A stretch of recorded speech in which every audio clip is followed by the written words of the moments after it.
Alors on continue. On a décidé aujourd'hui, comme c'est le dernier cours de notre sujet passionnant de Shlom Bayit, et comme on a eu l'occasion, Baruch Hashem, de dédramatiser un petit peu, de voir, Baruch Hashem, que c'est pas si difficile que ça.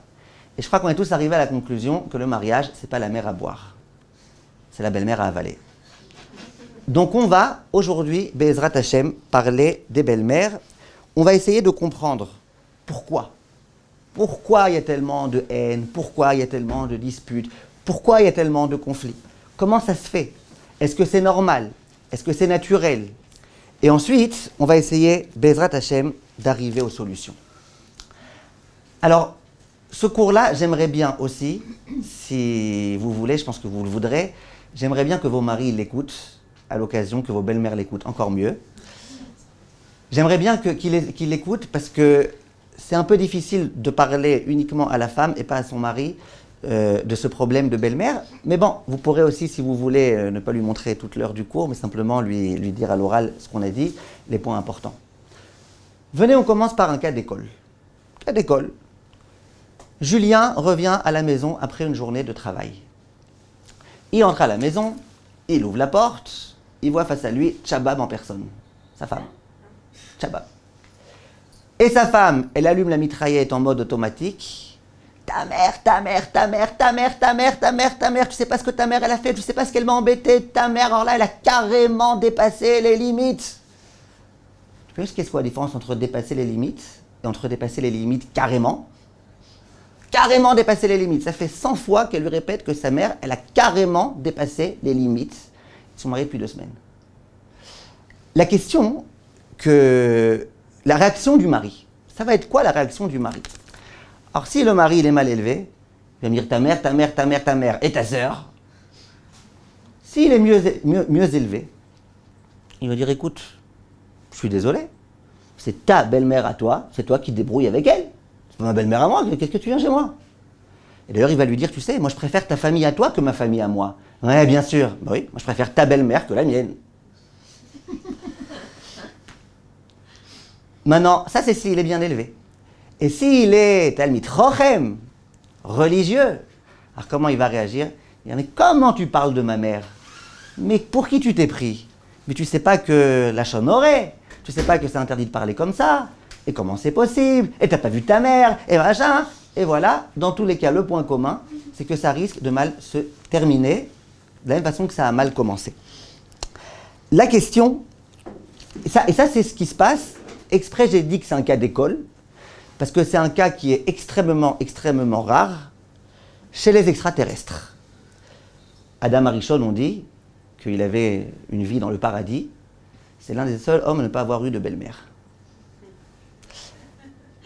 Maintenant, la question que je me pose, j'aimerais comprendre comment ça marche, pourquoi, qu'est-ce qui se passe, et compagnie. Il y a une Gemara dans Masechet Yevamot, Daf Kuf Yud Zayin. On peut ne pas parler que de Shlom Bayit, parler aussi un peu de Gemara. Gemara, Yevamot, Daf Kuf Yud Zayin. Chamota Sanyala Lakala, Deka Amra Le Girsana. Comme je suis certain que vous avez tout compris, je ne vous ferai pas l'injure de vous traduire. Non? Vous n'avez pas encore fait l'ulpan? L'araméen? Non? Vous allez ramer, hein? Alors, la Gemara dit comme ça. La Chamot, c'est quoi la Chamot? La belle-mère. Sanyala le Kala, elle est, sa Kala, sa belle-fille, sa bru. Des Kaamra le Girsana. Parce qu'elle fait Girsana. On va tout de suite expliquer c'est quoi ce Girsana. Donc, la Gemara, elle affirme. Après, on va voir est-ce que c'est une fatalité, parce que je sens qu'il y en a qui vont me dire non, moi, d'Afka, je m'entends très bien avec ma belle-mère, et moi, je vais leur demander qu'est-ce que vous êtes venus faire ici aujourd'hui.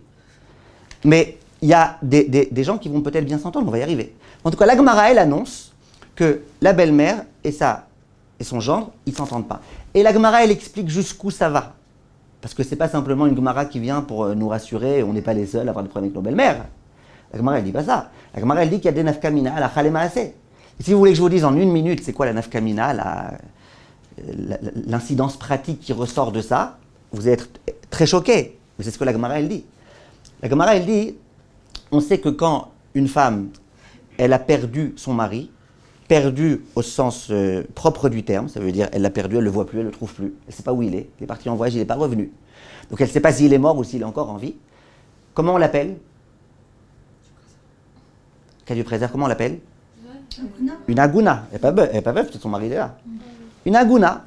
Et la aguna, la pauvre malheureuse, elle ne peut pas se marier parce que peut-être son mari il est encore en vie. Qu'est-ce qu'elle fait? Elle attend.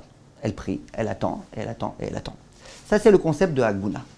Maintenant, la halakha, elle dit que s'il y a un homme qui vient voir cette femme-là et qui lui dit « J'ai vu ton mari mort », elle peut se marier. Évidemment, je ne suis pas en train de vous faire un cours de halakha sur les agunot, j'espère que vous avez compris, juste que vous compreniez un tout petit peu de quoi il s'agit ici. C'est une halakha. Vient la Gemara et elle pose la question. Elle dit, imaginez que la belle-mère, ça veut dire la mère du mari, elle dit, écoute, voilà, j'ai vu mon fils, il était mort, il s'est noyé, et j'ai beaucoup pleuré pour lui, et maintenant, ça y est, tu peux te marier. Est-ce qu'on la croit ou pas? Alors vous allez me dire, évidemment qu'on la croit. Elle ne va pas se inventer que son fils, il est mort. Qui est-ce qui veut tuer son fils? Qui a dit oui? Hein? D'accord? Elle dit la Gemara, on ne la croit pas. Pourquoi? Écoutez-moi, jusqu'où ça va? Elle a besoin de débarrasser. Écoutez, jusqu'où ça va? Parce qu'elle a tellement horreur de sa belle-fille qu'elle se dit, je vais lui dire qu'il est mort, comme ça elle va se marier avec quelqu'un d'autre. Et une fois qu'elle sera mariée avec quelqu'un d'autre, elle va devenir interdite à lui. On se sera débarrassé de lui. Elle ne sait pas qu'avec le deuxième, ça sera encore plus difficile. Mais en tout cas, c'est ça le calcul idiot de la femme. En tout cas, évidemment, on parle ici d'un cas un peu exagéré, on prend vraiment le cas extrême, mais la Gemara, elle nous le dit. La Gemara, elle dit plus que ça. Vous allez à nouveau être choqués, je suis désolé. Gemara, dans Masechet Shabbat. La Gemara, elle raconte qu'il y avait une belle-mère qui avait horreur de sa belle-fille, ce qu'on appelle en français un pléonasme. Et un jour, elle lui a dit, ma belle-fille, chérie, je vous le dis de façon un peu plus crue, tu pues. Alors, va s'il te plaît prendre du shemen à farsémon, c'était une espèce d'huile de très très bonne qualité, et oins-la-toi sur ton corps. Elle dit, bon, si ma belle-mère elle dit, hein. Elle a pris du shemen à farsémon, elle s'est mise sur son corps. Après, sa belle-mère, elle lui a dit, tu veux pas amener un briquet s'il te plaît? Elle dit, bah ok, si elle me demande, elle me demande. Et voilà comment elle l'a brûlé. Ça, c'est une Gemara, hein? C'est vrai? Non, vraiment? C'est vrai, l'histoire, elle est finie. Il n'y a pas après la ressuscité. Elle est morte.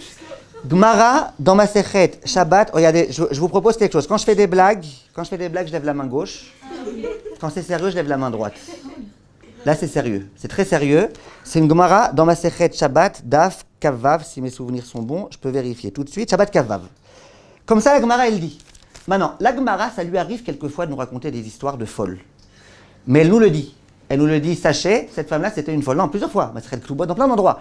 On raconte une histoire d'une femme qui a fait un truc, on dit, elle était folle. Alors pourquoi on raconte l'histoire? J'en sais rien. Là, on ne dit pas, elle était folle. On raconte l'histoire. Si la Gemara raconte l'histoire, d'abord, c'est pour nous dire jusqu'où cette haine, elle peut aller. C'est peut-être aussi pour nous donner un conseil, méfiez-vous de vos belles-mères. C'est-à-dire que si un jour votre belle-mère, elle vous amène un grand bidon d'essence et qu'elle vous dit, vous êtes invité à boire, répondez-lui, Bechavot, buvez vous-même, moi je suis passé au diesel. Si vous voulez faire l'intello, vous lui faites, moi je bois essentiellement de l'eau. Et en tout cas, comme ça, tu t'en sors et tu fais attention. La Gemara, elle ne raconte pas ça par hasard. La Gemara, elle a compris qu'il y avait, de façon inhérente à la nature, une haine. Question, d'où elle vient cette haine? Cette question, c'est pas moi qui la pose, c'est la Gemara. La Gemara, elle demande d'où elle vient cette haine, toujours dans la Masechet Yevamot. Et la Gemara, elle dit, parce que je vous ai dit tout à l'heure en araméen, parce que la belle-fille, elle mange des girsani. C'est quoi cette histoire de girsani? Deux explications de c'est quoi ce concept-là. Première explication de la Gemara, c'est que, à nouveau, c'est un peu calculateur comme raisonnement, mais en tous les cas, c'est comme ça que ça fonctionnait dans la tête des femmes en tous les cas à l'époque. La femme, elle voit son mari qui travaille. Son mari gagne de l'argent. À qui il appartient l'argent? À son mari. Elle a beau lui donner tout le temps pour aller travailler et tout, l'argent, il appartient à son mari. Maintenant, quand son mari va mourir, c'est un peu morbide l'histoire, je suis désolé. Pour peu qu'elle ne le brûle pas, il meurt. Qu'est-ce qui se passe? C'est pas elle qui va hériter, c'est qui? Son fils. Alors bon, mon fils encore, Kapara Alaf, ça ne me dérange pas que mon fils il hérite, ça va, c'est mon fils. Mais qui est-ce qui va aussi profiter de ça? Ma belle-fille. Ah, ma belle-fille, elle va profiter de l'argent de mon mari plus que moi. C'est ça alors, ouais. Ça, c'est le premier pshat dans la Gemara. Deuxième pshat dans la Gemara, c'est que dorénavant, on va tout devoir partager. Jusque-là, il y avait de la nourriture au frigo, c'était juste pour papa, maman et notre fils. Maintenant, c'est pour papa, maman, notre fils et elle. Maintenant, ma belle-fille, ça ne me dérange pas que tu ailles, que tu te serves un petit peu au frigo. Mais pourquoi tu as pris 1 kilo de damchout qu'on a acheté pour notre anniversaire de 40 ans de mariage? Ça la dérange, la belle-mère. Donc la belle-mère, ça la dérange. De façon un peu plus psychologique, et ça, tous les psychologues vous l'expliqueront, la belle-mère, elle a un problème. C'est elle qui a élevé son fils. C'est elle qui lui a donné beaucoup d'amour. C'est elle qui a fait qu'il est devenu aujourd'hui celui qu'il est. C'est vrai, c'est un mensch, quelqu'un de bien, quelqu'un des midotes, quelqu'un d'épanoui, tout va bien. Grâce à qui tout ça? Mais grâce à la mère, au père aussi, mais grâce à la mère. Et grâce à Hachem. Mais c'est grâce à la mère. Maintenant, le fils, il va se marier, et d'un coup, on téléphone un peu moins à maman, on se préoccupe un petit peu moins de maman. Quand on veut demander des conseils, on demande souvent à sa femme, en tous les cas pas à maman. Et puis quand on a des soucis, on va voir sa femme. Et puis quand on veut se disputer, c'est avec sa femme. Et quand il n'y a plus de maman, ça y est, maman, elle a l'impression qu'elle disparaît complètement. Et ça, c'est très difficile pour une femme de supporter. Donc la femme, elle dit à Wildy, t'es bien gentil, mais qu'est-ce que tu veux? Ça, c'est ce que la Gemara explique. Donc pour l'instant, qu'est-ce qu'on a expliqué? Qu'est-ce qui peut m'aider? Qu'est-ce qu'on a expliqué pour l'instant? Qu'est-ce qu'on a expliqué pour l'instant? Qui est-ce qui déteste qui? La rivalité. Ah, Naomi. Hein? La belle-mère, la fille, belle-mère. Non, pas fille-belle-mère. Belle-mère-fille. Ouais, belle-mère, belle-fille. Belle-mère-belle-fille. Pas le contraire. Donc pour l'instant, on a expliqué pourquoi ta belle-mère, elle ne peut pas te regarder. Maintenant, la Gemara, elle dit, bon ok, ça j'ai compris, ah, ça va, on peut accepter, on comprend. Les psychologues aussi vous le diront, on comprend. La question, on meurt. Pourquoi la belle-fille, elle n'aime pas la belle-mère? Elle lui a rien volé, sa belle-mère, au contraire. Merci, belle-mère, de m'avoir donné un garçon comme ça. Très bien. Au passage, quand votre belle-mère, elle vous donne des conseils d'éducation, vous pouvez lui dire, écoute, je suis marié à l'un des tiens, je te promets qu'il y a encore du boulot à faire. Comme ça, elle est tranquille, dites pas ça devant votre mari. Alors, ça, c'est le principe des belles-mères. Pourquoi la belle-fille, elle n'aime pas sa belle-mère? Qui est-ce qui peut me dire? Parce qu'elle sent qu'elle est la belle-mère. Hein? Elle sent. Très très bien, très très bien. C'est la deuxième réponse. Première réponse. Elle veut avoir exclusivement son mari. Hein? Elle veut avoir son mari exclusivement. Ouais, ben souvent c'est... J'ai compris. C'est pas ce qu'elle dit la Gemara. La Gemara, elle dit, parce que là, ça c'est de la Gemara, hein, c'est de la Gemara, c'est pas de la psychologie, c'est pas de la psychiatrie, c'est pas de la zoologie, c'est de la Gemara. La Gemara, elle dit, comment ça se passe? Alors écoutez bien, il y a deux raisons. Et ce que vous avez dit, madame, et il y a la première raison. La première raison, mais c'est peut-être aussi un peu ce que vous dites. La première raison, c'est que souvent, la mère, elle fait la rapporteuse. La rapporteuse. Elle va voir son fils, et elle lui dit, alors, hein, ta femme, elle a des drôles de goût, hein, non, tu trouves pas? Et le fils, qui bout d'orim, il ne sait pas quoi faire, qui bout de sa femme, qui bout de bientôt il va divorcer. Qu'est-ce qu'il fait? Après, elle vient et elle dit, la tsniout de ta femme, ça laisse à désirer, hein? Et le fils, je ne sais pas où est-ce qu'il va se mettre, mais en tous les cas, la femme, elle, c'est difficile pour elle. Donc elle dit, vraiment, je suis désolée, mais j'arrive pas, c'est difficile. C'est difficile d'être avec cette dame-là. Elle-même, elle mêle la zizanie dans le couple. Sans arrêt, la zizanie. T'as vu ta fille, t'as vu ta femme, t'as vu ta femme. T'as vu ta femme, t'as vu ta femme. Elle en peut plus, elle. Les belles-mères thunes, elles, qu'est-ce qu'elles font? Je dis, non, moi je fais rien. Moi d'ailleurs, tout le monde, quand il me voit, il me dit, l'Aziz, ça va l'Aziz? Elle me dit, l'Aziz, Annie. L'Aziz, Annie. Et elle mêle la zizanie de façon terrible, alors qu'elle est très l'Aziz et très, très, très, très, très gentille avec tout le monde, sauf avec sa belle-fille. Ça, c'est la première réponse. Deuxième réponse, c'est un pasouk. Que dit le pasouk? Madame comment? Madame Khatab, mais moi je sais pas ce qu'elle fait. Madame Khatab. Vous, je crois que vous avez été là tous les cours, n'est-ce pas? Oui. Ah, Chazak, Kavod. Alors, Madame Khatab, elle dit Kamaim. Voici. Apanim, l'apanim, ken, leva adam, la adam. Ça veut dire quoi?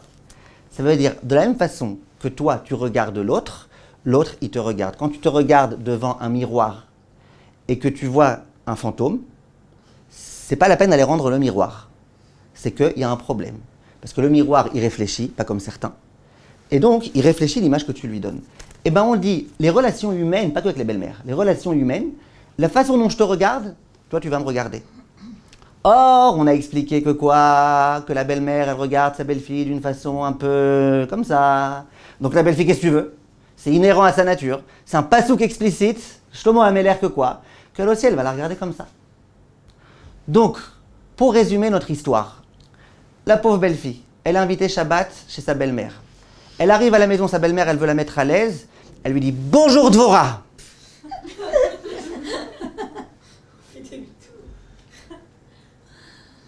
Alors ici, hein, d'accord, tu te sens comme chez toi. Tu te sens comme chez toi. La belle-fille, après, tu t'étonnes que quand elle parle au téléphone, le mari, il sait tout de suite avec qui elle est au téléphone. Si le mari rentre à la maison et qu'il entend sa femme, « Ah, comment ça va, tu vas bien? Ouais, c'est trop génial, oh, t'es chou, mais oh, merci. » Elle sait que c'est qu'elle est avec sa meilleure copine. Si elle est au téléphone et qu'elle dit, voilà. Ah ouais. Bon, voilà. Non, je voulais te souhaiter juste une bonne... Ouais, d'accord. Non, je voulais juste vous souhaiter une bonne soirée. D'accord.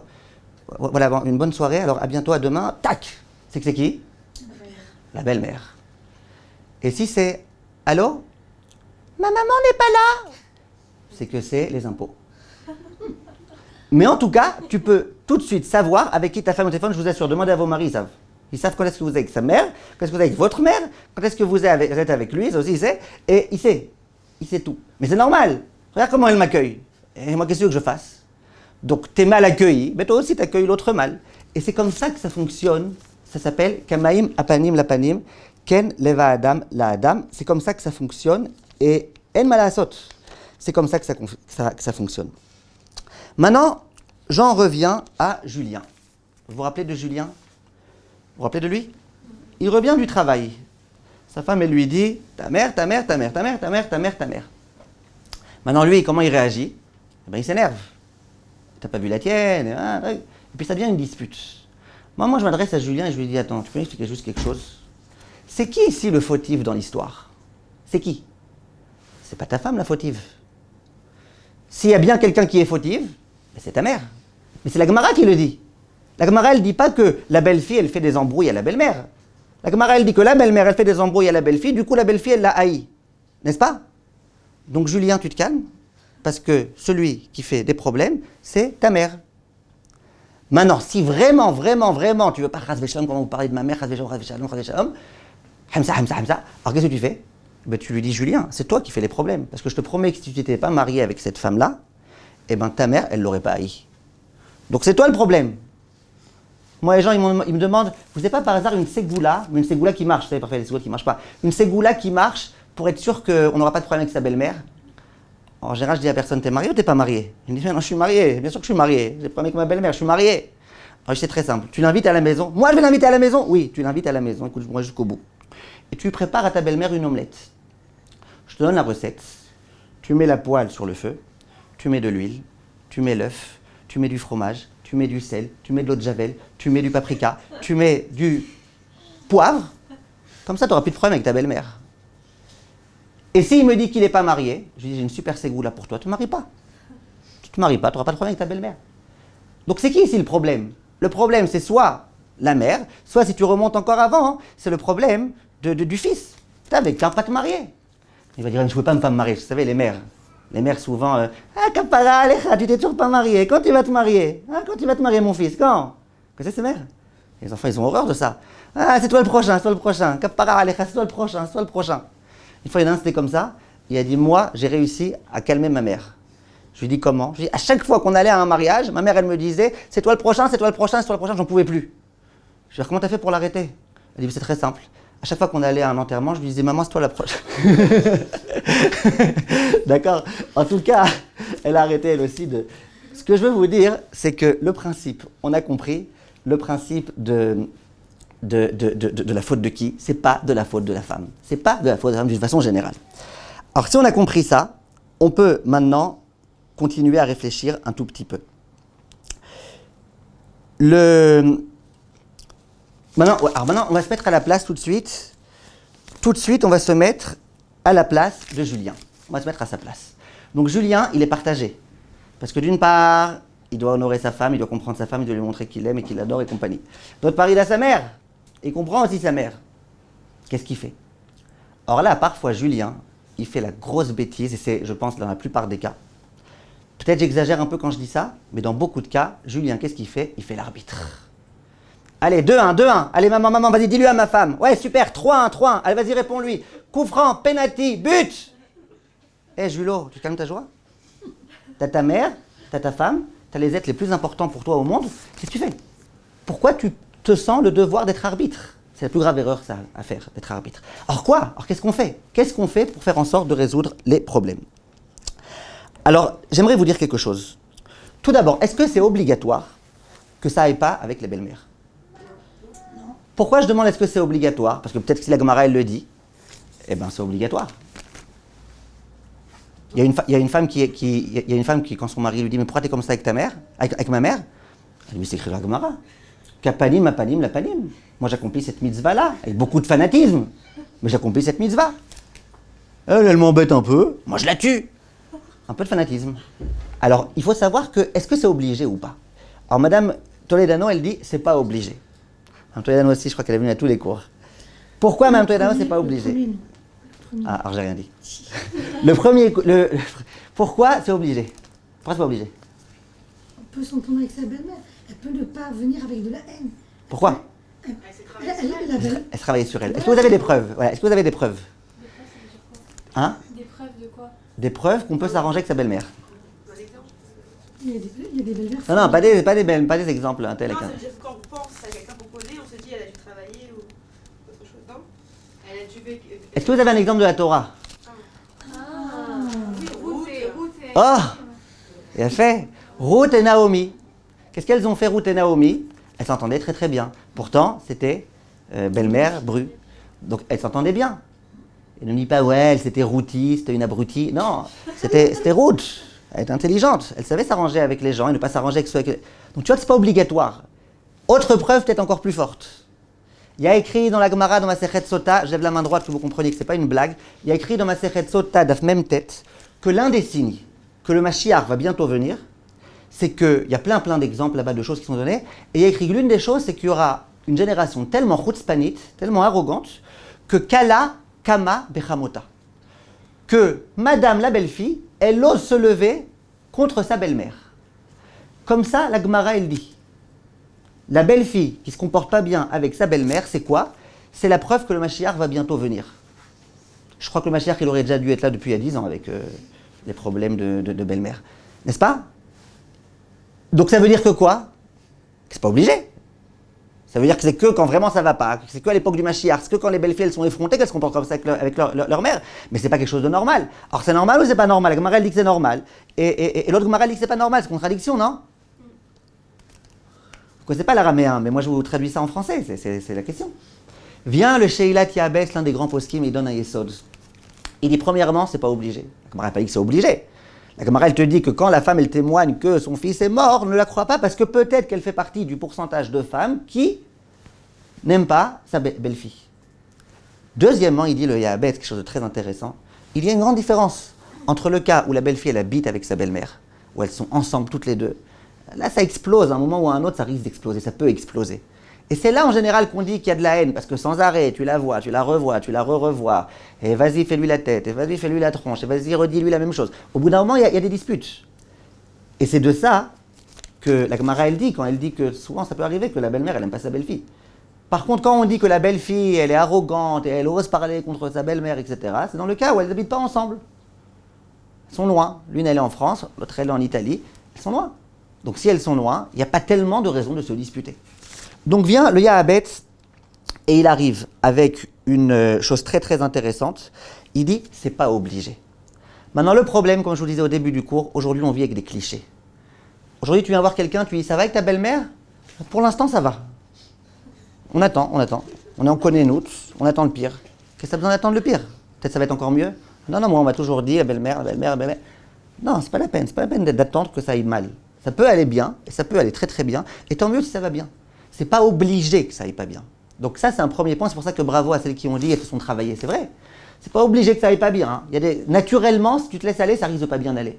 Mais tu peux te travailler et de cette façon-là, ça peut aller mieux. Maintenant, ça c'est le premier point. Le deuxième point que je veux vous dire, je sais qu'à chaque fois qu'on veut faire des blagues sur les belles-mères, on fait des blagues du mari qui est fâché avec sa belle-mère. On ne fait pas tellement les blagues de la belle-fille qui est fâchée avec sa belle-mère. Vous voyez ce que je veux dire? C'est comme ça qu'on fait les blagues. On raconte par exemple qu'une fois, il y avait un monsieur qui était au zoo avec sa belle-mère. Et sa belle-mère, par erreur, à un moment donné, elle est tombée dans la cage à lions. Alors le garde, il vient voir le gendre et lui dit « Monsieur, votre belle-mère est tombée dans la cage à lions !» Il regarde le monsieur, il dit « Eh monsieur, c'est vos lions à vous, c'est à vous de les protéger !» Je laisse le temps que vous compreniez bien et on continue. Ça, c'est une blague d'homme sur les femmes. L'homme vis-à-vis de la belle-mère. Pas la fille vis-à-vis de la belle-mère. L'homme vis-à-vis de sa belle-mère. Est-ce que c'est vrai ça? Est-ce que c'est vrai que le gendre il est obligé de haïr sa belle-mère? Réponse, c'est pas vrai. Pourquoi c'est pas vrai? D'abord, dans la Gemara, c'est écrit nulle part. Ensuite, dans la Gemara, il y a écrit l'inverse. Il y a écrit que dans les chot yichoud, par exemple, dans des situations dans lesquelles tu aurais le droit d'être en yichoud, si c'est toi, monsieur, ta belle-mère, sois pas en yichoud. Pourquoi? C'est comment l'expression en hébreu? Libo, gas, ba. Au contraire, parfois il y a une grande familiarité entre la belle-mère et son gendre. Il y a écrit aussi, beau s'il est beau, sinon chantre. Il y a aussi écrit autre chose. Il y a écrit que, dans la Gemara, dans Psachim, il y a écrit, vous les messieurs, faites attention à vos femmes quand elles sont avec vos gendres. Comme ça, la Gemara dans Psachim, elle dit. C'est-à-dire, on voit qu'il y a une familiarité qui peut exister entre l'homme et sa belle-mère. Donc, c'est écrit nulle part qu'il est censé avoir des problèmes. Mais évidemment, comme les clichés commencent à nous rentrer dans la tête, et comme, puisque toi, tu ne respectes pas ma mère, moi, il n'y a aucune raison que je respecte la tienne, et compagnie, tout type de calcul qui ne devrait pas exister. Donc, ça peut exister aussi au jour d'aujourd'hui qu'il y ait des disputes, mais ce n'est pas la chose qui est la plus normale. Quels sont les conseils Be'ezrat Hashem pour réussir à résoudre les problèmes? Premier conseil, et ça, je vous demande de retenir ce conseil pas que dans la relation avec vos beaux-parents, mais dans les relations humaines en général. Comment on fait pour réussir à résoudre des conflits, à ne pas en vouloir à l'autre, etc., etc. Le premier conseil, c'est ce qu'on appelle la rachmanout, l'apitoiement. Le fait d'accepter l'autre tel qu'il est, la compassion. Pas la compassion de toi-même, non, la compassion vis-à-vis de l'autre. Il y a un concept qui s'appelle rachmanout. Comprends l'autre, mets-toi à la place de l'autre. Il est écrit, tu n'as pas le droit de juger quelqu'un tant que tu n'es pas à sa place. Et de toute façon, jamais tu seras à sa place, parce qu'on n'est jamais l'un à la place de l'autre exactement. Et ne juge donc personne. Mais cette phrase est très forte, parce que comment tu peux juger? Toi, tu étais gamin, tu jugeais ta mère. Tu es d'accord quel rapport? Maintenant que tu es mère, tu comprends que non. Et bien quand tu seras belle-mère, tu comprendras aussi. Moi, je pense que l'un des drames les plus grands, c'est que les belles-mères, elles oublient qu'un jour, elles étaient belles-filles. Si elles n'oubliaient pas ça, je pense qu'il y aurait beaucoup de problèmes qui seraient résolus. Mais en tous les cas, visiblement, elles ont la mémoire courte. Elles oublient rapidement. Donc, qu'est-ce qui se passe? Il y a un concept qui s'appelle l'apitoiement. L'apitoiement, ça veut dire sois capable d'avoir pitié de l'autre. Aie pitié de l'autre. Sois mérachem sur l'autre. Mets-toi à la place de l'autre. Ça veut dire que Julien, dans notre cas à nous, monsieur Julien, il a sa belle-mère, excusez-moi, la femme de monsieur Julien. Elle a sa belle-mère qui fait des problèmes. Soit elle peut dire, oh, elle est saoulante, allez, je vais la tuer, machin. Soit elle peut se dire quelque chose d'autre. Elle peut se dire, bon, je la comprends. C'est vrai, moi je lui ai pris son fils. La pauvre Miskena, jusque-là son fils, sans arrêt, il était avec elle, il traînait dans son jupon. Maintenant, il est que avec moi. La pauvre, je peux la comprendre. C'est vrai, c'est pas facile. Tu peux essayer de comprendre l'autre, de te mettre à la place de l'autre, de te dire maintenant il doit partager son temps, maintenant il doit partager. Tu peux essayer de te mettre à la place de l'autre. Maintenant, Julien, lui aussi, s'il se sert de l'apitoiement, il peut tout gagner. Julien, il peut comprendre sa femme. Pourquoi il peut comprendre sa femme? Parce que sa femme, la pauvre, elle n'a rien fait. Sa belle-mère, elle passe son temps à la regarder de façon négative, à dire du mal d'elle. On peut comprendre que sa femme, elle ne s'entende pas avec sa belle-mère. Mais il peut aussi comprendre sa mère. Ma mère, qu'est-ce que tu veux faire? Maintenant, moi, c'est vrai que je suis un peu moins avec ma mère. C'est vrai que maintenant, je suis avec ma femme sans arrêt. C'est vrai que...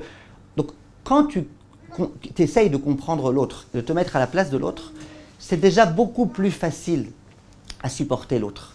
Et ça, je vous le dis d'une façon générale. C'est très rare qu'il y ait des gens qui vous fassent du mal. Mais quand je vous dis du mal, ça veut dire du mal de façon avec intention. Et que ces gens-là, ils sont en bonne santé mentale. Quand quelqu'un il vous fait vraiment du mal, en voulant vous faire du mal, en général, c'est qu'il a un problème. Vous remarquerez dans votre vie, c'est soit un problème psychologique, soit un problème psychiatrique, soit un problème spirituel. Généralement, c'est que cet homme-là lui-même, il ne se supporte pas, donc il essaye de trouver des responsables. Ça, c'est très fréquent. Vérifiez dans vos vies. Les gens qui ont vraiment voulu vous faire du mal, s'il y en a, souvent, c'est que c'est des gens qui ont vraiment un problème dans la tête. Ils ont un vrai problème dans la tête.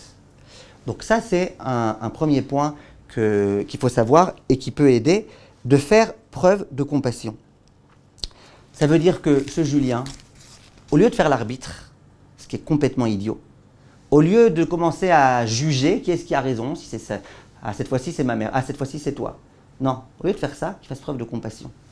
Quand il dit Eshet Raïl le vendredi soir, il pense à sa femme ou il pense à sa mère? Eshet Raïl, ça ne veut pas simplement dire une femme qui fait la guerre. Raïl, c'est pas que la guerre, c'est une femme vertueuse. Donc, comprends ta femme, mets-toi à la place de ta femme. Et ça donne quoi? Ça donne quelque chose de très simple. Quand la femme, elle vient et elle se plaint, et ça on arrivera dans un instant qu'il ne faut pas trop qu'elle se plaigne à son mari, mais en tout cas, quand elle vient et qu'elle se plaint, qu'ils disent « Ouais, je te comprends, ouais, t'as raison, je te comprends. » Et quand sa mère, elle vient le voir, et qu'elle lui dit « Tu sais, voilà, j'ai un peu de mal avec ta femme, machin, etc. » Eh ben, quand c'est pas devant la femme, qu'ils disent « Ok, d'accord, j'ai compris, d'accord, ok, peut-être qu'elle aurait pu dû te téléphoner avant Rosh Hashanah pour se souhaiter Shana Tova, et peut-être que quand elle t'a appelé à Rosh Hashanah, elle n'avait pas besoin de te dire « Je te souhaite Pessah, Kasher, Besameach, au cas où on ne se voit pas pendant toute cette période. » Ok, peut-être qu'elle aurait dû ne pas te dire ça, c'est vrai que c'est un peu vexant, c'est navrant, surtout qu'elle t'avait pas dit qu'elle allait être au Pessah dans 2 ans. C'est vrai, mais essaye de faire preuve de compassion, essaye de comprendre l'autre. Comment on fait pour faire preuve de compassion? Premièrement, essaye de t'imaginer toi-même. Ça t'est pas arrivé à toi de faire ces lourdeurs? Tu reproches à ta belle-mère, elle s'est permise de... Toi, ça t'est jamais arrivé de faire ça à des copines, à des gens, à des personnes? Quand tu vois que toi aussi ça t'arrive, et que l'erreur est humaine, parfois même l'horreur est humaine, alors qu'est-ce qui se passe? Tu es capable de comprendre que l'autre aussi, il a pu faire des erreurs. Donc, premier conseil, comprends que c'est des choses qui sont humaines et que toi aussi ça peut t'arriver. Deuxième conseil, il y a beaucoup de choses qui dépendent du pshat que je donne à la chose, de l'interprétation que je donne. Ça veut dire que je peux être sûr et certain que ma belle-mère, elle ne me supporte pas, alors qu'en fait, elle me supporte très bien. Seulement ce jour-là, elle est énervée. Pas contre moi, elle est énervée. Donc moi, voilà, la première fois où j'ai vu, elle était énervée, ça veut dire qu'elle a une dent contre moi. Non, ça veut dire qu'elle est énervée. Elle était énervée ce jour-là. Nous, on se fait des interprétations, et on donne des explications, et on se fait des films. Tout ça pourquoi? Pour rien. Une fois, il y a une fille qui devait sortir en chidour. Elle avait juste un problème, il lui manquait une dent ici, là, vous savez, l'endroit le plus discret. Il lui manquait une dent. À chaque fois qu'elle souriait, on remarquait qu'il lui manquait une dent. Elle devait sortir en chidour. Alors le chatran lui a dit, écoute, il n'y a pas de problème. Je te présente un bon garçon, tu vas avec lui. Et puis écoute, si à un moment donné il fait une blague et que tu as envie de rire, eh ben, tu fais genre comme ça. Et puis voilà, il verra pas, et puis tout ira bien. Ah oui, ça c'est une blague, c'est une blague. Alors, la fille, elle va en chidour, et puis quand il faut faire un petit sourire, son sourire un peu contraint, et quand elle doit rire, parce que vraiment il est rigolo, le monsieur, mais sont comme ça, à un moment donné, elle dit, bon, moi aussi je vais essayer une blague. Elle fait une blague, et là le garçon il fait, vous imaginez? D'accord? Tu t'imagines des choses, tu te fais des pshatim. Voilà, si elle a mis le doigt, c'est qu'elle a machin. Si lui, il a mis toute la main, c'est qu'il a aucune dent. S'il n'a pas de dent, c'est qu'il a une dent contre moi. Non, il n'a pas de dent, on te dit, il n'a pas de dent contre toi. Qu'est-ce que tu as comme problème? Pourquoi tu te fais des problèmes? Pourquoi tu t'imagines? Et c'est tellement vrai, tellement vrai, je vous promets, dans tellement de cas. Je vous assure, c'est comme ça. Dans plein de cas, l'autre, il est sûr qu'on lui en veut. Bah, sauf il va voir la personne, il dit, c'est vrai que tu m'en veux? Pourquoi tu veux que je t'en veuille? Tu m'intéresses, toi? D'accord? Souvent, c'est pas vrai. On s'invente des histoires dans notre tête. Et, troisièmement, c'est toi qui décides de te vexer. C'est toi qui décides de prendre à cœur. C'est toi qui décides, ok, ta belle-mère, elle est comme elle est, avec ses problèmes, avec ses soucis, avec ses problèmes psychologiques qu'elle n'a toujours pas réussi à gérer. Elle a ces problèmes-là. C'est toi qui décides de faire de ça un plat et de décider que c'est inacceptable. Beaucoup de choses dans la vie dépendent de la vision des choses. Récemment, mon fils m'a demandé quel âge j'avais. Je lui ai dit, moi je suis jeune, je suis jeune. Après, il a été voir ma femme. Ça me dit, ah, tu sais, moi je suis vieille, hein, je commence à vieillir. Après, il est venu nous voir, il dit, mais j'ai pas compris, je croyais que vous aviez le même âge tous les deux. Ben, ça dépend de la vision des choses. Si tu regardes des jeunes, t'es jeune. Si tu regardes des vieux, t'es vieux. D'accord? Au passage, il n'y a rien d'honte à être vieux. Hein, aucun problème. D'accord. Alors, ça, c'était le point important. Et ça, je vous demande toute votre vie de retenir. Ce concept qui est la compassion, et ce concept qui est se mettre à la place de l'autre, et qui est de pardonner, le pardon, c'est quelque chose d'hyper, hyper, hyper important. Aujourd'hui, tous les psychologues, coachers, tout ce que vous voulez, ils vous diront, il y a une force qui est la force de la slicha. Tant que tu en veux à quelqu'un, toi tu crois que quand tu lui en veux à lui, il va avoir des shédim qui vont l'embêter la nuit. Non. Tant que tu lui en veux à lui, c'est toi qui as des shédim dans ta tête. C'est toi qui n'es pas tranquille, c'est toi qui n'es pas serein. On n'est pas pour faire des cours de psychologie, surtout que j'en serais incapable. Mais c'est une notion, ça qui est tellement importante. Quand tu en veux à quelqu'un, et que tu en veux terriblement, eh ben, ça te hante dans ta tête et tu ne peux pas avoir la tranquillité, tu ne peux pas avoir une vie spirituelle, tu ne peux pas avoir une vie sereine parce qu'il hante dans ta tête. Le jour où tu es capable de le pardonner, d'un coup les choses elles vont beaucoup mieux et c'est toi qui ressens combien tu t'es déchargé d'une charge et ça, il y a tellement de gens qui le témoignent, je vous assure, c'est du 100%, 100%. C'est pour ça que parfois il y a des gens qui me disent mais j'ai du mal à pardonner mais j'arrive pas. Il y a des conseils qui existent, comment faire pour réussir à pardonner quelqu'un qui nous a fait du mal, tout type de conseils, c'est pas mon sujet maintenant, mais en tout cas c'est un petit peu ça. L'idée. L'idée, c'est d'accepter l'autre, d'accepter qui t'est fait, de ne pas voir les choses de façon négative. Je vous donne un exemple. Il y a une policière qui arrête quelqu'un qui a brûlé le feu rouge. Elle arrête. Pourquoi j'ai dit une policière? Elles sont un peu plus sévères que les policiers. Monsieur, pourquoi vous avez brûlé le feu rouge? Vous n'avez pas vu que le feu était rouge? Si, madame, j'ai vu, c'est vous que je n'avais pas vu. Ok, PV. Et lui, ouais, toujours, en plus les policières, c'est quoi ces histoires-là? Ils auraient mis un policier, je leur ai fait un sourire, il aurait été d'accord. Elle, PV, PV, PV. Et puis toute la journée, il va être renversé parce qu'il a dû payer 250 shekels de PV. Il y a d'autres personnes, et moi je vous dis, j'en connais des gens comme ça. Il y a d'autres personnes, j'en connais un par exemple, il a traversé la rue à 2h du matin, aucune voiture, aucun problème, aucune raison d'attendre que le feu il soit rouge. Donc il n'a pas attendu que le feu soit rouge. Il a traversé. Et il y a une policière, évidemment, qui était cachée quelque part, et qui l'a attrapé. Elle dit, monsieur, vous ne voyez pas que le feu, non, je suis daltonien. Ah ouais, non, mais alors, faites attention, hein. Elle lui a mis une contravention. Lui, il est venu me voir, il m'a dit, je lui ai dit, mais vous avez raison. Vous avez raison, il y avait une contravention, vous avez tout à fait raison, voilà, je la paye. Vous voulez que je vous en donne même une deuxième? Non, quand même pas, je la paye, c'est normal. Et bien je vous dis, cet homme-là, que moi je le connais très bien, celui qui m'a raconté cette histoire-là, je le connais très bien, c'est ma chavruta d'ailleurs, et bien cet homme-là, il est serein, il a une sérénité très très grande. Parce qu'il comprend que ce qui arrive dans la vie, c'est normal. Il a remercié la policière, et grâce à vous, la prochaine fois, je vérifierai que vous n'êtes pas là avant de traverser. C'est important, tu m'as donné une leçon. Donc avec la belle-mère, ça peut être pareil. Quand quelque chose t'arrive, tu peux décider de prendre les choses de façon positive ou de prendre les choses de façon négative. Mais ça, c'était de la psychologie. J'essaye maintenant d'arriver à des choses un peu plus techniques. Le grand conseil qu'on va vous donner, à vous, à vos maris, c'est de défendre l'autre. Je m'explique tout de suite. Vous êtes invité un Shabbat chez votre belle-mère. Shabbat cauchemar. Le repas, vous avez votre belle-mère qui passe son temps à vous regarder de traviole, qui passe son temps à dire des choses pas gentilles de vous, qui dit que la couleur de vos chaussures, elle n'est pas assortie à la couleur de votre foulard, et elle commence à faire toutes ces pilpoulim de bêtises. Qu'est-ce que votre mari, il doit faire à ce moment-là? C'est pour ça que je veux qu'ils écoutent. À ce moment-là, il doit immédiatement prendre votre défense à vous. Ça veut dire, il doit dire à sa mère, maman, c'est pas vrai, ma femme, elle a des bons goûts, c'est d'ailleurs la raison pour laquelle elle s'est mariée avec moi. Donc ne remets pas en question ses goûts. Et ensuite, non, elle a des très belles chaussures, et c'est très bien. Imaginez que le mari fasse l'erreur de sa vie, et qu'il dise, maman, ça fait 5 ans que je lui dis que ses chaussures, elles ne sont pas assorties à son foulard, heureusement que tu es là pour lui dire maintenant. Alors là, il a tout raté. D'abord, il a raté son shlom bayit. La femme, elle sent que même son mari n'est pas avec elle. Ensuite, elle a raté que la prochaine fois qu'ils seront invités chez ses beaux-parents, elle n'aura aucune envie de venir. Parce que là-bas, vous êtes tous contre moi. La pauvre, miskena. Par contre, si le mari, à ce moment-là, il remet sa mère en place et qu'il lui dit, maman, s'il te plaît, c'est ma femme, tu ne parles pas comme ça. Moi, je trouve qu'elles sont très jolies, ces chaussures, même si tu n'y crois pas un mot. Je trouve qu'elles sont très jolies, ces chaussures. Et ma femme, elle a du goût. Et ma femme, elle s'est éduquée. Et ma femme, si elle s'est mise en colère là contre son fils, c'est que vraiment, elle ne pouvait pas se retenir.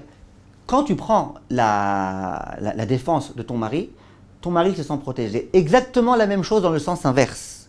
Parce qu'on se demandait pourquoi aujourd'hui il y a beaucoup de maris qui n'aiment pas leur belle-mère. Mais souvent c'est aussi pour ça. Pourquoi pour ça? Parce que votre mari, il accepte de venir chez vos parents. C'est bien, il est gentil, tout va bien. Maintenant, il est invité chez vos parents, et vos parents, votre mère, elle vous fait à vous des remarques sur votre mari, pourquoi il est toujours débraillé, et pourquoi il passe son temps à étudier au lieu de t'aider à débarrasser la table, et pourquoi il t'a pris pour une chienne, et pourquoi il t'a pris, et la zizanie quoi, la zizanie. Maintenant, toi, si tu es capable, si tu es assez intelligente pour dire à sa mère, maman, tu sais de qui tu parles? Tu parles de mon mari, et mon mari c'est un Talmid Chacham, et moi je suis consentante avec ce qu'il fait, et c'est moi qui lui dis d'aller étudier, et moi je suis très fière de lui, et il n'est pas débraillé, et c'est sa façon d'être. Et si tu prends la défense de ton mari, et ben là, ton mari il est protégé.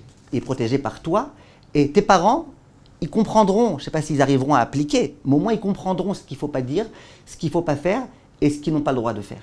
Vous allez me dire, oui, mais Kiboudorim, à nouveau c'est important que vous entendiez le psak des Gdoléador. Les Gdoléador, Ephraim Kanievski et beaucoup d'autres poskim m'ont dit que dans ce genre de cas, c'est pas que tu as le droit de mépriser tes parents, mais tu as le droit de prendre la défense de ton mari. Vous savez qu'une femme qui est mariée, si son père il lui demande de faire quelque chose et que son mari au même moment il a besoin de quelque chose et qu'il lui interdit de faire, eh ben, elle n'est pas obligée d'honorer son père. C'est une halakha, Ichot Kiboudorim. Parce qu'elle est méchour bédette à son mari. Ça ne veut pas dire que les maris doivent abuser de ça, mais c'est un principe qui existe. Donc, bien sûr que tu dois dire à ta mère, et bien sûr que c'est permis, et bien sûr que c'est ton devoir, de dire maman, Atkan. Voilà, tu ne parles pas comme ça de mon mari, maman, si tu parles comme ça, on va devoir sortir. C'est pas du tout un problème de halakha. J'ai pas dit que maintenant qu'il faut venir et l'insulter, et lui dire tu t'es pas vu toi-même. Non, faut pas faire exprès de lui faire du mal. Mais par contre, défendre ton mari et te défendre toi-même et te protéger d'une personne qui peut être toxique, ça, c'est important. Maintenant, ce que je veux vous dire aussi, c'est que autre point qui est important à comprendre, et ça, je le répète souvent aux gens, c'est que vos beaux-parents, ils ne vous doivent rien. Il y a beaucoup de gens qui se fâchent avec les beaux-parents parce que pourquoi ils ne mettent pas assez, pourquoi ils ne mettent pas assez avec les enfants, pourquoi ils ne mettent pas assez financièrement, pourquoi pour lui-même il se prend des vacances à 3 000 € la journée, pour nous il n'est pas capable de nous donner un grain de riz. Pourquoi? Comment ça se fait? Eh bien, vous savez quoi la réponse? La réponse c'est tes beaux-parents, ils te doivent rien. Tes parents, ils te doivent quelque chose, dites-moi la vérité, ils te doivent quelque chose tes parents? Tes parents, ils te doivent quelque chose? Ils te doivent rien, c'est toi qui leur dois. Alors c'est vrai qu'on vit dans un monde avec une mentalité, et Baruch Hashem que c'est comme ça, où les parents ils veulent aider leurs enfants, et ils aiment leurs enfants, et ils offrent des cadeaux aux enfants. Mais quelquefois quand on voit que nos attentes elles ne sont pas satisfaites, on se pose des questions. Ils me doivent quelque chose? Je peux maintenant moi dire je te parle pas parce que toi tu m'as pas donné ce que j'attendais, mais pourquoi? Il n'y a pas, la Torah écrit nulle part que les parents ils sont obligés de donner toutes les attentes de leurs enfants ou de leur gendre ou de leur bru. Ça, c'est aussi un point qu'il faut savoir et qui peut aider dans beaucoup, beaucoup de cas. Maintenant, autre conseil qu'on peut donner, c'est de ne pas forcément habiter trop proche. Ça veut dire quoi? Ça veut dire, qu'est-ce qu'il expliquait le Yahabetz?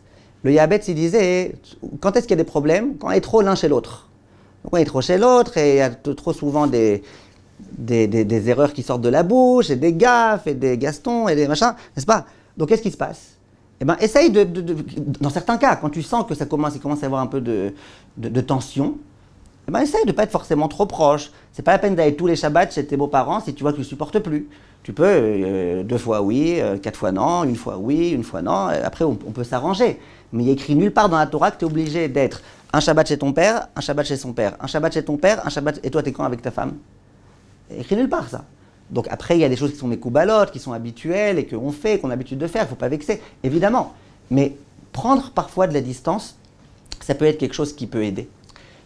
Pourquoi je vous dis prendre de la distance? Parce que quelquefois, il y a des enfants, il y a des jeunes hommes, des jeunes femmes, qui sont très très dépendants de leurs parents. Très très très dépendants de façon affective de leurs parents. Et quelquefois, quand ils sont trop dépendants de leurs parents, les parents, c'est eux qui gèrent tout dans leur couple. Et qui font tout dans leur couple. Et souvent, ces filles-là, elles n'osent pas dire à leur père, papa, s'il te plaît, j'ai un mari. Parce que non, elle est trop dépendante de son père. Et si mon père n'est pas content, et si je lui déplais, et souvent, c'est là qu'il y a des problèmes. Maintenant, je vais vous dire plus que ça. Très souvent, les problèmes qu'il y a avec les beaux-parents, c'est avec le premier fils ou la première fille. Pourquoi? Moi, j'ai un petit gamin. Petit bébé est devenu grand. Il est devenu grand. Moi, dans ma tête, c'est toujours un gamin. Vous êtes d'accord avec moi? En tout cas, c'est ce qui risque de se passer. Souvent, le père, il regarde son fils comme un gamin. Il lui a changé les couches. C'est un gamin. Maintenant, le gamin, il était de gamin, mais maintenant, il se marie. Ils fondent une famille. Maintenant, le père, lui, il a affaire à un gamin. Donc, il continue à lui dire, ne fais pas ceci, ne fais pas cela, fais comme ci, fais comme ça, fais machin. Au bout d'un moment, si le fils, il est assez intelligent, il va dire à son père, papa, ça y est, j'ai grandi, petit bébé est devenu grand. Maintenant, s'il te plaît. À ce moment-là, le père il va commencer à comprendre. Il va dire, attends, mais je crois, j'ai pas compris, moi, ça y est, il est devenu grand. Il est devenu adulte. Après, il ne va pas réitérer la même erreur avec le deuxième enfant, troisième enfant, quatrième enfant, cinquième enfant. Ça, il a compris. Ok, moi, je suis cholette sur mes enfants jusqu'à tel âge. Après, ils font leur vie. Mais souvent, dans le premier couple, quand les parents n'ont pas encore compris, c'est là le problème. Et parfois, les parents ils sont longs à la compréhension, longs à la détente. Et ça leur prend du temps de comprendre. Ça leur prend du temps, qu'est-ce que tu veux qu'on fasse? Mais en tout cas, ça, c'est le point qu'il faut savoir. Le Rav Chaim Kanievski, il a été possèque. Et ça, je l'ai vu plusieurs fois et je l'ai entendu en son nom de plusieurs rabbanim. Il a été possèque. Qu'il y a des cas dans lesquels ça devient tellement infernal avec la belle famille que la seule solution, c'est de voyager en Chutz Laaretz. Toi, tu habites en Israël, tes parents, ils habitent en Israël, tu vois que c'est infernal, tu vois qu'il y a la zizanie sans arrêt, tu vois que ça ne va pas. Il y a des gens qui ont été voir le Rav Chaim Kanievski, qui lui ont dit, qu'est-ce qu'on fait, on ne s'entend pas. Alors là, vous savez, lui, il répond en deux mots. L'Isra les Chutz Laaretz. Il sort de chez Rav Chaim Kanievski, il appelle sa belle-mère. Le Rav a dit que tu devais voyager en Chutz Laaretz. D'accord? Mais c'est vrai. Tu vas dire, ouais, et le Kibbout Dorim? Oui, mais le Kibbout Dorim, même lui, il a ses limites. Et il y a des cas dans lesquels tu vois que tu as essayé de parler à ton père. Évidemment, on a besoin de Rav Chaim Kanievski pour ça. On a besoin d'un gadol, on a besoin de venir voir un grand Rav et de lui expliquer la situation, de lui exposer, parce que Kibbout Dorim, c'est une mitzvah tellement importante qu'on ne peut pas décider comme ça sur un coup de doigt que voilà, mes parents ils sont toxiques et puis je peux pas, ils vont m'embêter, ils dérangent le couple. Parfois, il y a beaucoup de choses qu'on peut faire avant, mais connaître quand même ce obstacle, c'est quelque chose d'important. Savoir qu'il peut y avoir des cas tellement graves dans lesquels la seule option c'est ou le divorce ou voyager en Chutz Laaretz. Eh bien, il vaut mieux voyager en Chutz Laaretz et rester en bonne entente avec sa femme que de devoir rester près de ses parents et divorcer. La dernière chose que j'aimerais vous dire à ce sujet-là, et ça, combien de femmes font cette erreur, combien de maris aussi quelquefois font cette erreur, et c'est une erreur naturelle, mais c'est pour ça que je suis venu ici pour vous demander de ne pas faire cette erreur-là. C'est l'erreur qui consiste, quand vous n'êtes pas contente de votre belle-mère, d'en parler à votre mari. Votre mari, c'est très difficile pour lui d'entendre tout ce que vous avez à dire sur sa mère. Parce que d'abord, votre mari, mettez-vous à sa place. Votre mari, il a grandi avec sa mère. C'est sa mère qui l'a éduqué. C'est sa mère qui était son exemple. C'est sa mère qui l'a éduqué, qui lui a expliqué ce qui était important dans la vie. Pour lui, c'est une image, sa mère. Pour lui, son père aussi. C'est une image. Je ne sais pas si vous savez, mais les psychologues, ils ont prouvé que l'image que l'homme se fait de Dieu, vous êtes d'accord que nous tous, on est Baruch Hashem, des juifs religieux, on a tous une image différente l'un de l'autre de Dieu. Vous êtes d'accord avec moi? Pourtant, Dieu, il n'y en a qu'un. Mais comment tu te l'imagines? Pour toi, c'est qui Dieu? Dieu, il est sévère, il est méchant, il t'attend au tournant? Ou Dieu, il est hyper gentil et il a que envie de t'aider? Ou l'image qu'on se fait. Après, je ne suis pas en train de faire un cours maintenant de comment on dit, théologie? Comment on dit? Théologie? Je ne suis pas en train de faire un cours de théologie. Mais on est d'accord qu'on a tous des relations différentes avec Akadosh Baruch Hu. D'où ça provient? Eh bien, il y a beaucoup de gens qui s'y connaissent en la matière, qui disent très souvent l'image qu'on se fait d'Hachem, c'est l'image que nos parents ou que les personnes d'autorité nous ont donnée. Ça peut être ta directrice d'école, ça peut être ton rabbin à la synagogue, et souvent c'est les parents. Ça veut dire que l'image que tu te fais de Dieu, et ça les grands rabbinim aussi le disent, l'image que tu te fais de Dieu, eh ben, c'est un petit peu, que tu le veuilles ou non à ton insu, l'image que tu as reçue de tes parents. Si tu avais des parents hyper sévères, méchants, j'allais dire, et qui passent leur temps à te frapper, eh ben, l'image naturellement que tu auras de Dieu, c'est comme ça. Après, il faut faire tout un travail pour dire non, qui m'a dit que Dieu il est tellement méchant, et qui a dit et quel rapport, et mon père c'est pas Dieu. Mais c'est comme ça que ça rentre, et tout le monde le dit. Pourquoi je vous dis ça? Pour vous dire que votre maman, sa maman, c'est pas n'importe qui pour lui. D'accord? Mais toi, tu viens et tu dis pourquoi ta mère elle a fait ça? Et pourquoi ta mère elle a fait ça? Comment elle ose faire ça? Comment? Lui, le pauvre, où tu veux qu'il s'enterre? Qu'est-ce que tu veux qu'il fasse, le pauvre? Qu'est-ce que tu veux? Alors, on lui dit il faut respecter ta femme, on lui dit il faut respecter ta mère, et on lui dit il faut comprendre l'un, il faut comprendre l'autre, mais avouez que c'est difficile pour lui. C'est difficile. Pareil dans le sens inverse. Hein. Quand le mari parle à sa femme de ses parents, c'est dur pour elle, c'est pas agréable. Il y a d'autres choses dont elle préfère parler, de la pluie, du beau temps, mais pas de ça. Donc, Il y a des cas aussi l'inverse, quand les enfants ils ont été battus, après ils aiment bien que l'autre il soit d'accord que vraiment les parents ils sont problématiques. C'est vrai, ça arrive, mais d'une façon générale, la personne elle n'aime pas. Donc finalement, qu'est-ce que tu fais? Tu sépares ton mari de sa maman et de son papa. Parce que s'il t'aime vraiment, au bout d'un moment, qu'il le veuille ou non, il va un peu se séparer d'eux. Il va se séparer d'eux, alors la belle-mère maintenant elle aura une bonne raison de te haïr, parce que c'est à cause de toi que tu es séparé. Et c'est dommage, on ne vit pas dans le shalom, on vit dans l'inverse du shalom. Donc qu'est-ce que Chachamim il nous recommande? Il nous recommande en dehors des problèmes évidents de la shonara, mais ça encore, il y a toujours des autorisations dans la shonara, quelquefois en tout cas. Mais là, il recommande autre chose. Ne parle pas à ton mari des problèmes. Alors à qui tu vas en parler pour te décharger? J'arrive à ça dans une minute. Mais ne parle pas de ça à ton mari. Essaye le plus possible de te taire. Ta belle-mère, elle t'a énervé, elle t'a vexé, elle t'a je sais pas quoi. Trouve une autre solution. Parle à quelqu'un d'autre. Mais n'en parle pas à ton mari. En tous les cas, essaye de faire le maximum. C'est sûr qu'il y a des fois, il faudra parler. Parce que si un jour, tu refuses d'aller chez eux pour le seder de Pessah, alors que ta belle-mère, elle t'a rien fait, c'est sûr qu'au bout d'un moment, il faut que tu parles, il faut que ton mari comprenne ce qui se passe. Faut que, évidemment, la parole dans le couple, elle est importante. La communication, elle est hyper importante. Mais je veux dire, c'est pas la peine chaque petite bêtise d'aller raconter, regarde ce qu'il m'a fait, regarde ce qu'elle m'a dit, regarde comment ce truc, et ta mère, et ta mère, et ta mère. Lui, au bout d'un moment, il supporte plus, et c'est trop dur pour lui à supporter tout ça. Et c'est dommage. Et après, il se sépare de sa mère, et il sait intérieurement qu'il s'est séparé de sa mère à cause de toi. Et donc, il t'en veut aussi, qu'il le dise ou qu'il le dise pas. Bref, on est assez compliqué comme ça dans notre esprit, pour ne pas avoir besoin de compliquer les choses davantage. Donc, faites une tova à vos maris, et les maris, faites une tova à vos femmes. Quand vous avez un problème avec votre belle-mère, s'il vous plaît, n'en parlez pas à votre femme ou à votre mari le moins possible dans tous les cas. Une fois, il y en a une qui m'a dit « Mais c'est impossible, impossible. Toute la journée, j'ai gardé ça, c'est monté, j'ai failli vomir. Je me suis retenu jusqu'à ce que mon mari il arrive, je lui ai vomi dessus. » Alors, je lui ai dit « mais c'est un problème, parce que tu vois bien. Après, ton mari, il n'est pas content. Après, ton mari, il s'énerve. » Il me dit « Qu'est-ce que je fais ?» Je lui ai dit, vous allez prendre, si Dieu veut, la prochaine fois que c'est comme ça que vous arrivez là, vous allez prendre 5 punaises. Vous avez des punaises à la maison? 5 punaises. Vous les mettez dans votre bouche. Non, par contre, vous faites mal, vous les mettez vers le haut. D'accord? Et quand votre mari il arrive pendant une première demi-heure, vous restez avec les punaises là, et vous ne parlez pas. Et si vous parlez, vous allez dire, ah, punaise! Non, ne parle pas. Laisse ta bouche ouverte, ne parle pas, respire tranquillement, fais de la méditation, tout ira bien. Et après, quand tu t'es calmé, c'est bon.